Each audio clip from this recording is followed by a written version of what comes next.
Okay, mashed potatoes. Took a potato and I peeled it, and I'm going to cut it in half lengthwise, then cut it again, and then cut it again. So you end up with 4 pieces. You'll end up with 8 pieces for each potato. And we're just going to put those into some boiling water that's been lightly salted.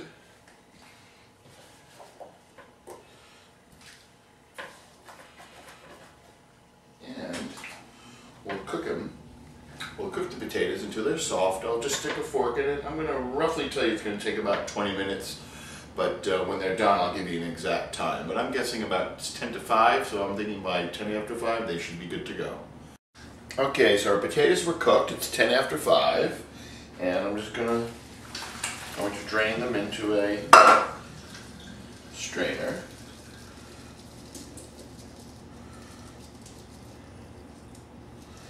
And then add them into a mixing bowl.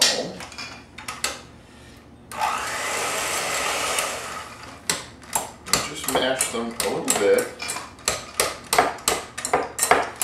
to get them broken down. And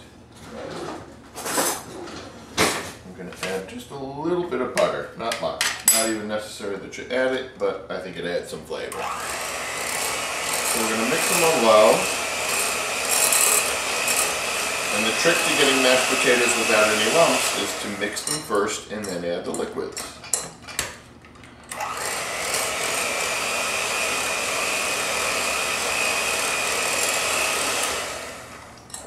I'm going to keep stopping, pushing them off the sides.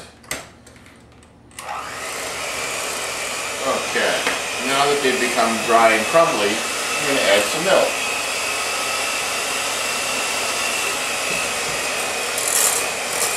Just enough to make them become like a paste.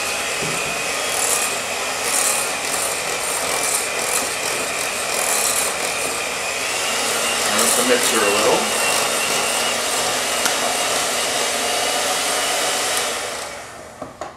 And I'm going to add some sour cream.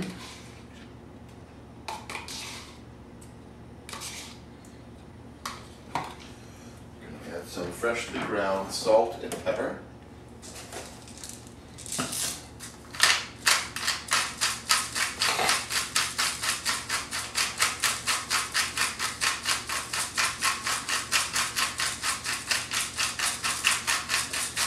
Probably about 1/4 teaspoon. I'm going to add some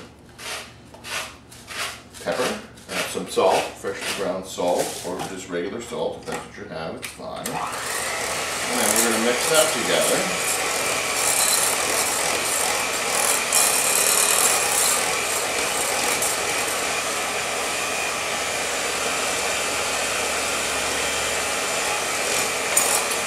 Delicious.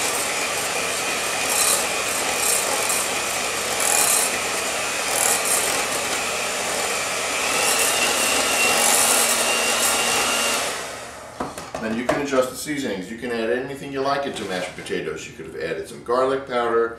I'm going to add a little bit of parsley, I think a little more black pepper. And then finally I'm going to make a quick mushroom gravy to put on top of them. Okay, we're going to make our quick mushroom gravy. I have pre-chopped about 2 tablespoons of shallots. And I took about 8 to 10 button mushrooms and I sliced them, and then I cut the slices in half. And we're just going to cook our shallots for about 2 to 3 minutes just to get them a little golden brown. Okay, as shallots have turned a little bit of a golden yellow color, I'll add in the mushrooms.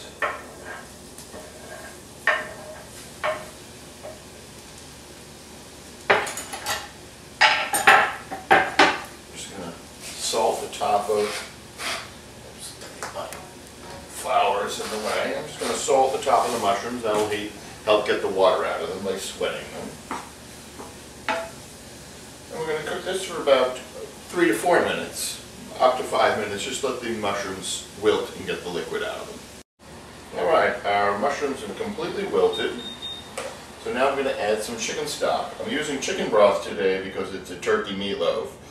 Of course you could use beef broth, it's just as good. you were making a regular meatloaf. That's about 1 to 1.5 cups. And this was refrigerated, so I'm just going to bring it up to a boil. And then I'm going to add 1/2 cup of the same broth that has a tablespoon and a half of flour mixed into it to make it get thick. Okay, so this came back to a light boil, and I'm going to add my broth with the flour in it.